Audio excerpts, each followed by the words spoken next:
Hey, there is fire on the mountain. It is getting hot for IMF this period because Ghana is not giving them a breathing space.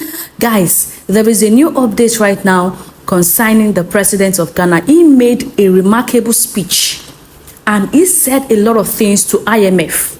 And do you guys know what? Ghana is no longer owing IMF again. They have cleared their debt. They have cleared everything. I'm going to be sharing the video here for you guys to watch. Please, as you're watching, please share these videos because a lot of people need to see this. The haters need to see this because any small thing they say, Ghana is owing, Ghana is owing. Let them see this video. And as you're watching, do what to subscribe, like this video and share. The government of Ghana has settled a $709 million Eurobond obligation, marking another major milestone in the country's ongoing economic recovery and debt management efforts. The ministry confirmed that the payment was made on Tuesday, December 30th, 2025, using funds from government cash buffers, underscoring renewed strength in Ghana's liquidity and fiscal management position.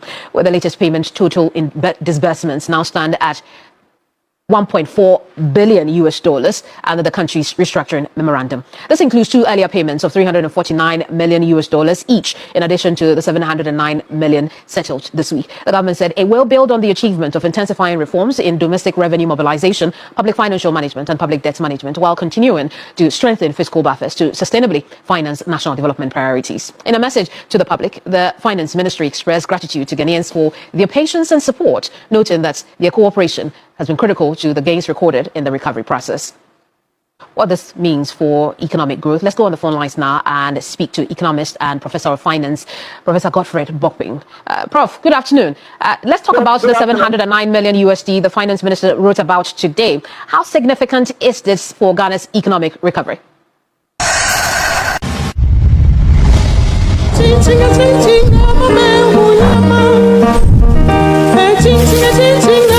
Fellow citizens, as we stand at the threshold of a new year, I come before you with a heart full of gratitude and renewed determination. Tonight, as families gather across our beloved nation, from the shores of Keta to the savannah plains of Bolgatanga, from the forests of the western region to the vibrant streets of Kumasi and Accra, I extend my warmest wishes to every Ghanaian, wherever you may be. A happy new year to all my fellow citizens. Exactly 6 days from now, we shall mark the first anniversary of the sacred oath I took before God and country. It was a solemn commitment to reset Ghana and build together the nation we all deserve. I can confirm that the promise of renewal we made was not mere rhetoric. It was a covenant, and we have begun to deliver on that covenant. 1 year ago, we inherited a nation in distress, an economy on its knees, unemployment crushing our youth, infrastructure crumbling, public trust eroded, and hope dimming in the eyes of our people. We're told that the recovery would take a generation, but I knew something our critics did not know. I knew the resilient spirit of the Ghanaian people. At the dawn of the new year, I stand before you to say our beloved nation Ghana is rising again. We've accomplished a lot together in the past 12 months through prudent management and difficult but necessary reforms. We've reduced inflation from the distressing levels above 23% by the end of 2024 and are hopeful to end 2025 with inflation at single digits of just above 5%. We have achieved relative currency stability and on track to be ranked among the best performing currencies in the world for 2025. We're accelerating economic growth and creating more opportunities for our young people. We've restored business confidence and have seen a significant increase in both domestic and foreign direct investment. We restored Ghana's credibility with our international partners, successfully completed the renegotiation of our debt obligations on terms that protect our sovereignty while at the same time ensuring sustainability. We're beginning the process of exiting the IMF program with dignity, not as supplicants, but as partners. Our young people are Ghana's greatest assets. We're beginning to see significant growth in sectoral performance.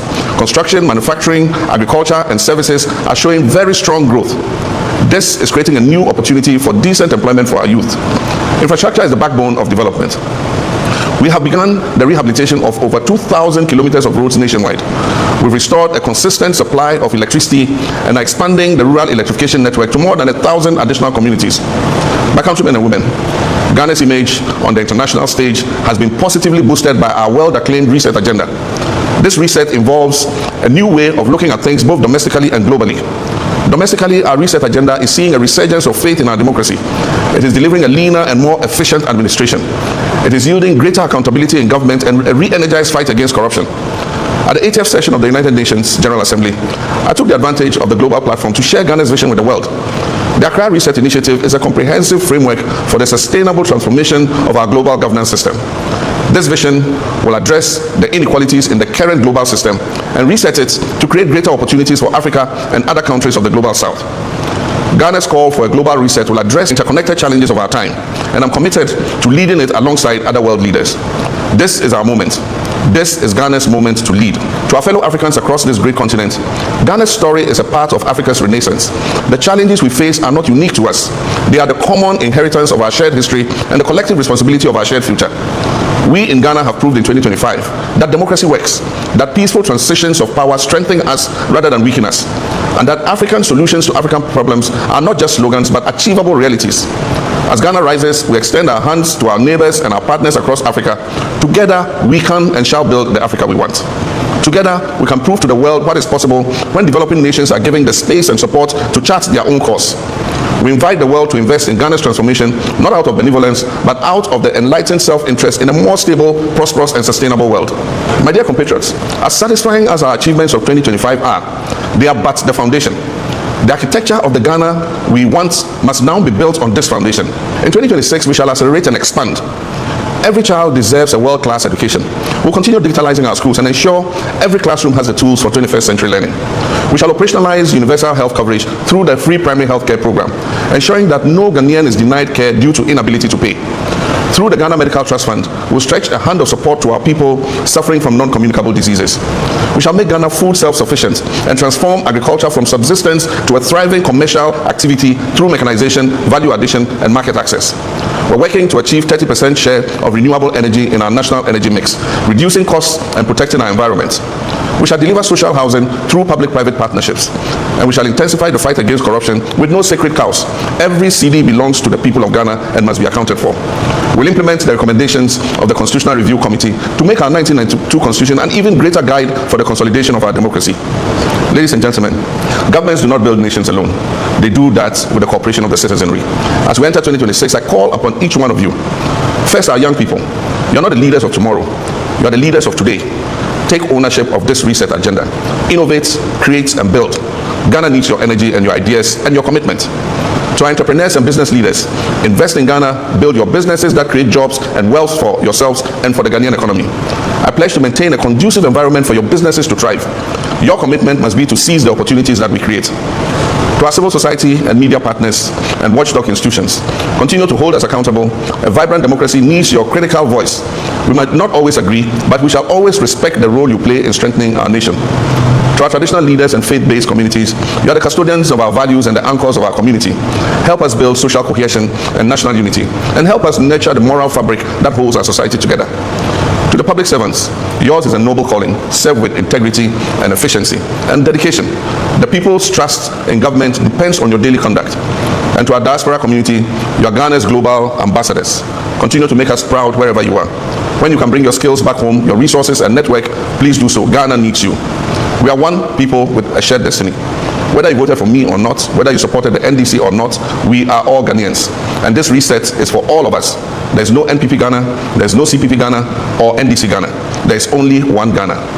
That Ghana our forebears fought for and shed their blood to give us our freedom. Let us reject the politics of division and embrace the patriotism of nation building. Let us disagree without being disagreeable. Let us compete in the marketplace of ideas without treating our opponents as our enemies. The challenges that we face are too urgent, and the opportunities before us are too precious for us to waste our time and energy in needless conflict. I see a Ghana where every child, regardless of their background, can dream and achieve those dreams. I see a Ghana where hard work is rewarded. A Ghana where merit triumphs over mediocrity.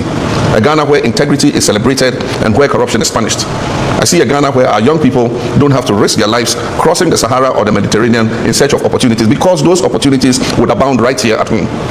I can see a Ghana where our senior citizens live in dignity, and where our sick are cared for, and where our vulnerable are protected. I see a Ghana that is respected on the global stage for the quality of our democracy, the vibrancy of our economy, and the character of our people.